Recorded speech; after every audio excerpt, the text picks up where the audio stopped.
Here's a question I get a lot. Holly, your follower count is not that high. How do you get as much engagement as the bigger accounts? Now, that is very true. I'm not the biggest account, not by a long shot, but my engagement numbers have been solid. So how does that work? I strategically do 4 things with every post to make sure I get engagement. The first thing I do is I ask a question at the end of every post. Why? Because people like to share their thoughts and opinions. So ask a question that allows them to share their wisdom, maybe even their offers. These questions don't always have to be serious. I mean, giving people permission to be weird or funny, that's attractive. The second thing I do is I position my content towards the reader.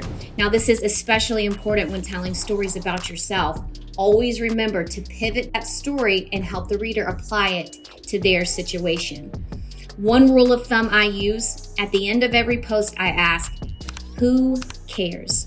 And if the answer is no one, I edit it or I trash it. The third thing I do is I never land the plane. I learned this when I worked in ministry and I spoke on stage to students. So like on LinkedIn, when I share lists, I leave out 1 or 2 obvious answers to allow my audience to jump in and share.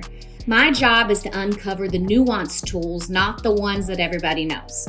So don't resolve 100% of the tension in your content. Tease it out, make your readers feel something. Allow them to come to their own conclusions. That's far more powerful than dogmatic spoon feeding. And the last thing I do is I ask people to tag others in my post. Asking people to tag specific categories of profiles does 2 things. 1, it brings those tag folks to your profile. And 2, it helps people easily respond and engage with your posts. People say all the time it's not about the numbers. To a certain extent, I agree. But the numbers are a factor if you're trying to run a business. The relationships are what make LinkedIn fun. But the numbers, they keep the lights on.